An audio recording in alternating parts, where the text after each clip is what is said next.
We're set to go racing then. Race 1 of 2 here at the Nürburgring. It's the Blancpain GT World Challenge Europe. It's Lamborghini on pole, Mercedes, Audi, Lamborghini to complete the top 6.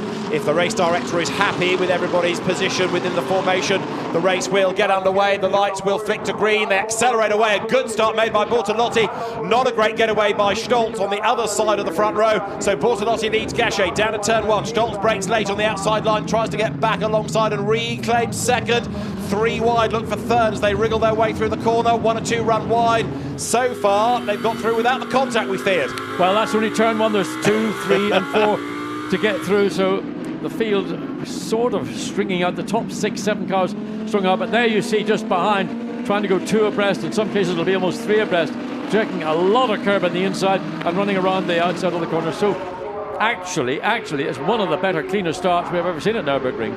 Agree with that. Down the hill they come then. So the Nürburgring, which has played host to endurance and sprint in the past, indeed in one season it had a helping of both, the only circuit to have done so. Downhill they drop. The race leader is Bortolotti, but look at Stolz. He's back up into that second place. They're gapping the Audis, and Stolz now looking for a way ahead of Bortolotti if he can find it. He'd like to do it on track rather than on the pit stops. There, turning through the Dunlop curve, third is Simon Gachet for Santalok, but the leaders make the sprint up the hill, and right now, Bortolotti holds sway, but he's not getting away. No, he's not. In fact, Lucas Stolz has managed to claim back maybe a couple of tenths of a second halfway around this first lap, and it's closing up as they exit through the Schumacher chicane. A little bit of use of the curb in the inside. Wow, the Ferrari is running wide, and that was maybe the same Ferrari that went into the tire barrier earlier this morning. Rory Penton then, who was one of the competitors here in the 24 hours, and they used the Grand Prix circuit, of course, before going on to the Nordschleife in that, so you think he'd be okay with that element of the circuit. Now here are the leaders heading up towards the chicane at the end of lap number 1. It remains Bortolotti from Stolz. Gachet trying to come back at them then as they wriggle their way through the chicane for the first time.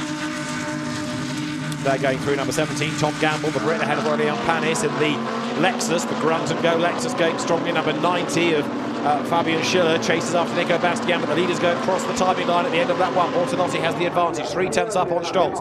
Third is Gachet, 4th is Drudy, 5th is van der Linde, 6th is Mapelli. Down towards the first corner, and this is Luca Stolz's view as he turns into turn 1. Where, if at all, does he make the move against Bortolotti, or does he just bide his time and see what can be done on the pit stops? Well, just even on the first lap, I get the feeling that the Mercedes is capable of lapping quicker than it currently is doing, because it's the pace of the Lamborghini that is dictating the pace of effectively the rest of the field. So it's a matter of Lucas Stolz. He doesn't need to get ahead. Ideally, for points position, yes, that would be great. But in terms of, big risk, one of them is that the 87? That's Ricci. Ricci off the road, yeah. The Pro-Am car, that's the one he shares with Jim Pla. That's a long way off. Is that up at the chicane?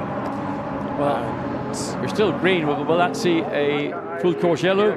Maybe it's far enough off the racetrack, but again, Lucas Stolz just holding position, not attempting, but just, you know that for sure Mirko Bortolotti will be aware and will be keeping an eye on his mirrors. So here they come up now towards the Schumacher S, and as the leaders accelerate their way into the approach to the Ravenol curve, you see the instructions on the dashboard of the Mercedes for the lights.